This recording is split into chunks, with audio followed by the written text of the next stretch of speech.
মাঝরাত উত্তরের হিমেল বাতাস যেন ছুরির ফলার মতো কেটে যাচ্ছে চামড়া। চারদিক খুটখুটে অন্ধকার, কেবল দূরে কোথাও থেকে মাঝে মাঝে জ্বলে উঠছে সার্চ লাইটের তীব্র সাদা আলো। সেই আলো কুয়াশা ভেদ করে আছড়ে পড়ছে কাঁটাতারের বেড়ায়। কাঁটাতার একটি রাষ্ট্র, একটি মানচিত্র আর হাজারো মানুষের দীর্ঘশ্বাসের প্রতীক। এই সীমান্তে রাত নামলেই মানুষের চোখে ঘুম থাকে না, থাকে কেবল আতঙ্ক।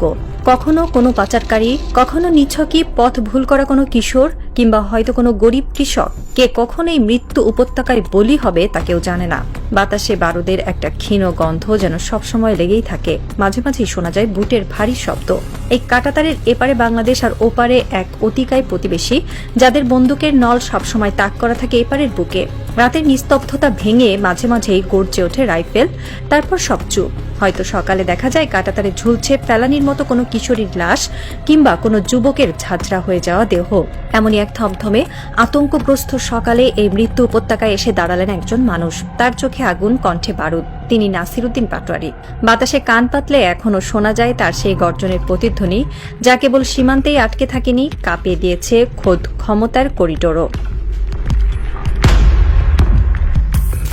সকাল তখন সবেমাত্র ফুটেছে। ভোরের আলোয় কাঁটাতারের নিষ্ঠুর রূপটা আরো প্রকট হয়ে উঠেছে। সীমান্তে জড়ো হয়েছে হাজারো মানুষ, তাদের চোখে মুখে ভয় আর ক্ষোভের অদ্ভুত এক মিশ্রণ। এমন সময় সেখানে উপস্থিত হলেন নাসিরউদ্দিন পাটোয়ারি। তার পরনে সাধারণ পোশাক, কিন্তু তার হাঁটার দৃপ্ত ভঙ্গিতে যেন লুকিয়ে আছে কোনো এক মহাকাব্যের নায়কের তেজ। তিনি কাঁটাতারের দিকে আঙুল তুলে তাকালেন। তার চোখ দিয়ে যেন আগুন ঝরছিল। তিনি জানেন এই কাঁটাতার শুধু দুই দেশের সীমানা নয়, এটি একটি আগ্রাসী রাষ্ট্রের রক্ত পিপাসার নীরব সাক্ষী। মাইক হাতে তুলে নিলেন তিনি। তার কণ্ঠস্বর মুহূর্তেই ছিন্ন ভিন্ন করে দিল সীমান্তের সেই চিরাচরিত আতঙ্কগ্রস্ত নিস্তব্ধতাকে। এই যে কাঁটাতার দেখছেন, নাসিরউদ্দিনের গলা ভারী হয়ে উঠল। এটা কোনো সীমানা নয়, এটা একটা বধ্যভূমি। আর এই বধ্যভূমির কারিগর হল একটি খুনি রাষ্ট্র। উপস্থিত জনতা স্তব্ধ হয়ে গেল। এত সরাসরি, এত তীক্ষ্ণ ভাষায় কেউ কথা বলে না। সবাই যেখানে কূটনৈতিক শিষ্টাচারের মোড়কে সত্যকে লুকিয়ে রাখতে চায়, সেখানে নাসিরউদ্দিন যেন এক নগ্ন তলোয়ার নিয়ে নেমেছেন ময়দানে। খুনি সন্ত্রাসী বাহিনী বিএসএফ এই হত্যাগুলো ঘটিয়েছে। নাসিরউদ্দিনের কণ্ঠ আরো উঁচুতে উঠল। আমি সরকারকে বলবো অবিলম্বে আন্তর্জাতিক আদালতে যাওয়ার জন্য, ভারতকে সেই আদালতের কাঠ গড়ায় দাঁড় করানোর জন্য। তাদের কাছে জবাব চাইতে হবে যে তুমি বাংলাদেশী নাগরিকদেরকে কেন এভাবে পাখির মতো গুলি করে খুন করেছ। তার প্রতিটি শব্দ যেন তীরের মতো বিঁধছিল বাতাসে। তিনি কোনো রাগঢাক করলেন না, সরাসরি ভারতকে আখ্যায়িত করলেন একটি খুনি রাষ্ট্র হিসেবে। ভারত একটি খুনি রাষ্ট্র, তাদের বিএসএফ একটা খুনি বাহিনী। এই খুনি বাহিনী থেকে, এই খুনি রাষ্ট্র থেকে বাংলাদেশের সাধারণ নাগরিকদেরকে রক্ষা করতে হবে। এটা আমাদের অধিকার, এটা আমাদের বাঁচার দাবি। তার এই কথাগুলো শুধু একটি প্রতিবাদ ছিল না, এটি ছিল একটি জাতির দীর্ঘদিনের পুঞ্জীভূত ক্ষোভের বহিঃপ্রকাশ। বছরের পর বছর ধরে সীমান্তে যে রক্ত ঝরেছে, যে মায়ের বুক খালি হয়েছে, তার কোনো বিচার হয়নি। বাংলাদেশ সরকার সবসময় প্রতিবাদ লিপি পাঠিয়েছে, পতাকা বৈঠক করেছে, কিন্তু লাশের সারি কমেনি। নাসিরউদ্দিন পাটোয়ারি যেন সেই হাজারো লাশের পক্ষে দাঁড়িয়ে আন্তর্জাতিক ন্যায় বিচারের দাবি তুললেন। এরপর তিনি দৃষ্টি ফেরালেন দেশের ভেতরের দিকে, যারা এই সীমান্ত রক্ষার দায়িত্বে, সেই বিজিবি বা বর্ডার গার্ড বাংলাদেশের দিকে। তার কণ্ঠে এবার ক্ষোভের পাশাপাশি ঝরে পড়ল গভীর আক্ষেপ। আমাদের দেশের নাগরিকদের রক্ষা করতে হবে ঠিকই, কিন্তু কিভাবে? এজন্য আমাদের বাংলাদেশে যারা সেনাবাহিনী রয়েছে, বিজিবি রয়েছে, ভালো পুলিশ অফিসার যারা রয়েছে, তাদেরকে আমাদের শক্তিশালী করতে হবে। তিনি ক্ষোভের সাথে বললেন, আপনারা বিজিবির হাতে একটা খেলনা পিস্তল ধরিয়ে দিবেন আর বলবেন সীমান্ত রক্ষা করো, এইসব চলবে না। বড় বড় অস্ত্র দিতে হবে আমাদের বিজিবি ভাইদের, তাদের হাতে অত্যাধুনিক প্রযুক্তি দিতে হবে, ভালো ভালো পেট্রোলিং কার দিতে হবে। তিনি তুলে আনলেন বিজিবি জওয়ানদের মানবতার জীবনের কথা। সারা রাত মশার কামড় খেয়ে তারা পেট্রোলিং করে আর বেতন পায় মাত্র 10 টাকা। এই দিয়ে কি বিজিবি ভাইরা শক্তিশালী হবে? কখনোই না। তাদের বেতন বাড়াতে হবে, তাদের সুযোগ সুবিধা দিতে হবে, তাদের আত্মসম্মান ফিরিয়ে দিতে হবে। কথা বলতে বলতে তার চোখ যেন কোনো এক গভীর ক্ষতে আটকে গেল। আপনাদের কি পিলখানা হত্যাকাণ্ডের কথা মনে আছে? 2009 সালের সেই কালো দিনটির কথা। অনেক বিডিআর ভাইকে সেদিন নির্মমভাবে হত্যা করা হয়েছিল। দেশের শ্রেষ্ঠ সন্তানদের রক্তে রঞ্জিত হয়েছিল পিলখানা। সেগুলোর কি আমরা এখনো বিচার বুঝে পেয়েছি? পাইনি। পিলখানার কথা উঠতেই উপস্থিত অনেকের চোখ ছলছল করে উঠল।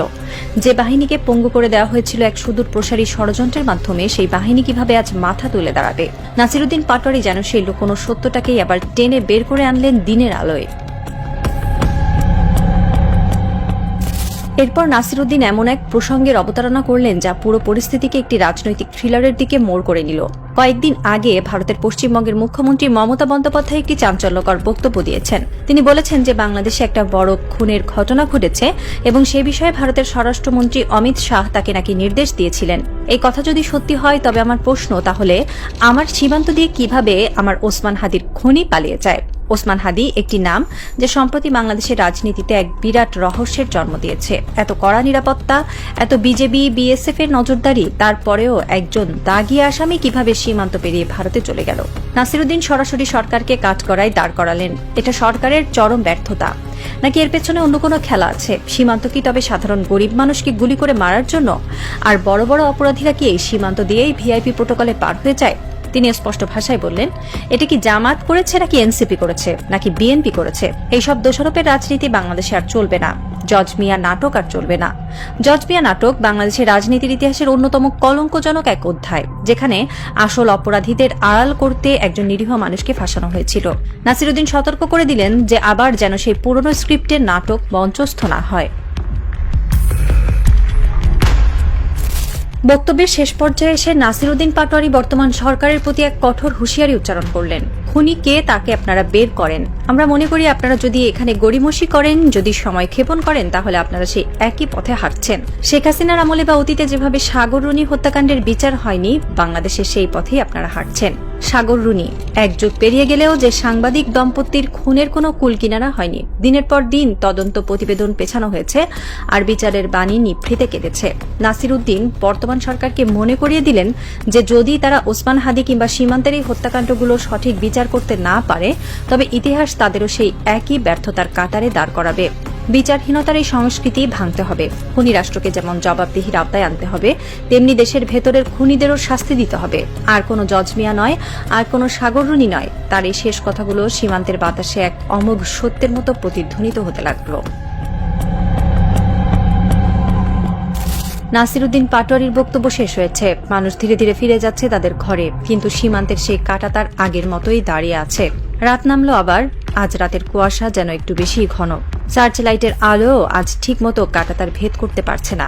ঢাকা শহরের কোনো এক অভিজাত এলাকার একটি গোপন ফ্ল্যাটে বসে কয়েকজন মানুষ টিভিতে নাসিরউদ্দিন পাটোয়ারির এই বক্তব্যের ক্লিপ দেখছেন। তাদের মুখে কোনো রা নেই। একজন ধীরে সুস্থে তার চুরুটটা অ্যাশট্রেতে পিষে নিভিয়ে দিলেন। লোকটা বেশি কথা বলছে।